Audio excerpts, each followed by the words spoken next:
Memasuki masa mudik Lebaran 2025, Satlantas Polres Pringsewu memasang sejumlah banner himbauan keselamatan di berbagai titik strategis.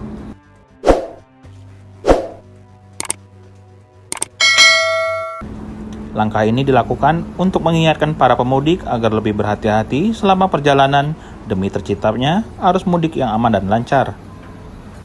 Beberapa lokasi yang menjadi titik pemasangan banner antara lain di ruas Jalan Jalinbar, Pekon Wates, Simpang Tugu Gajah Pringsewu, Jalan Veteran, serta Jalan Ahmad Yani Pajaresuk. Dengan tagline mudik aman keluarga nyaman, kepolisian mengajak masyarakat untuk lebih peduli terhadap keselamatan di jalan raya.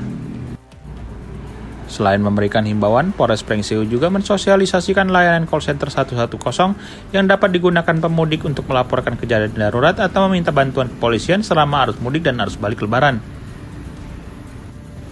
Informasi mengenai layanan ini turut dicantumkan dalam setiap banner yang dipasang di berbagai titik. Dengan berbagai langkah yang dilakukan, diharapkan arus mudik dan arus balik Lebaran 2025 di wilayah Pringsewu dapat berjalan dengan lancar, aman, dan nyaman bagi seluruh masyarakat. Dari Kabupaten Pringsewu, Okin Rajaya melaporkan.